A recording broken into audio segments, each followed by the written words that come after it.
ខ្ញុំស្រងលែងជីវ៉ាតើអូនទៅណាមកណាដឹងទេមានគេបែកទៅភ្នែកស្រទន់មានមុនស្នេហ៍ក្រៃតែចិត្តភ្លឹងអងស្មាដីតើបងគួរធ្វើយ៉ាងណាមើលភ្លាមដឹងអូនអ្នកទីក្រុងខ្លាចណាស់ទិញមិនសាកសមបើបងអ្នកស្រែចំការទូរងរៀងមិនសូវសងហាតែចិត្តភាំងក្តីស្នេហាធានាជឿជាក់លើបងអារម្មណ៍នេះអួលអាតាក់លាក់លួចស្នេហ៍ឃើញភ្លាមអំអៀនអូនដឹងទេមានគេម្នាក់លួចបែបទៅ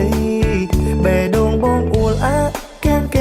ភាំងលែងស្រដីតែកែភ្នែកអាចបញ្ជាក់ដីបងលងស្នេហ៍លើអូនហើយបងអ្នកស្រ័យអ្នកសង្ស័យកូនអ្នកស្រ័យចំការធ្វើមិនមានវាសនាក្បែរមៀងមកក្របី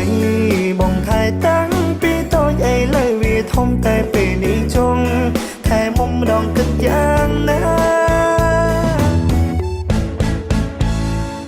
ល្អអើយល្អទាំងកាយទាំងចិត្តនោនធ្វើឲ្យបងគេនឹកថ្ងៃគិតយកគិតអិនស្បាយជាតិនេះបងមិនយอมប្រពន្ធឡើយបើមិនមែនគូត្រានត្រៃសុខចិត្តសើកែនៅអារម្មណ៍នេះអួលតាក់លាក់លួចស្នេហ៍ឃើញភ្លាមអំអៀ